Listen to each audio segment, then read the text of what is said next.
बेआईन मद कारबार को बंद करा जो कथा मु दायित्व नबार प्रथम दिन कहूली आज भी से कथा कहूँ एवं आसंता वर्षे भितर आम ये बेआईन मदर नेटवर्क को पूरा भांगिके चूरमार करदे एवं रेड कर प्रक्रिया भी आरंभ होती पाखापाखि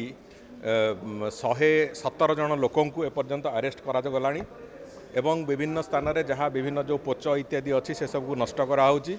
एवं आ परवर्ती पर्यायर जो जगार इलिगाल भाटी सबू लगी से भाटी गुड़ी को बुलडोजर द्वारा उड़े दिज्व एक भी आम से प्रावधान भी विभाग तरफ करने निर्देश दि सारी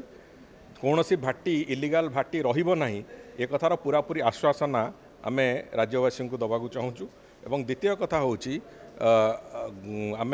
तुरंत निष्पत्ति भाव में गतकाली आमर एक्साइज सुपरिटेडेट से जे थिले अवहेला कार्य अवहेला दृष्टिकोण से तुरंत बदली कर दिया एवं आज तारीख रे सेठी जे सब इन्स्पेक्टर और इन्स्पेक्टर दुई जन एक्साइज रे निलंबन करा एवं खूब शीघ्र ए बाबद रे माननीय मुख्यमंत्री भी निष्पत्ति नबाकू जाउछंती जे आरडीसी स्तरीय एक तदंत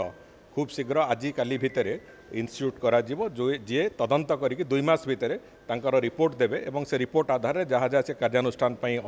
आमको से रेकमेंड करेंगे से कार्यानुष्ठान भी करा कौन सी मते बेआईन मद कारबार को बंद करा जो कथा मु दायित्व नबार प्रथम दिन कहूली आज भी से कथा कहूँ एवं आसंता वर्षे भितर आम ये बेआईन मदर नेटवर्क को पूरा भांगिके चूरमार करदे।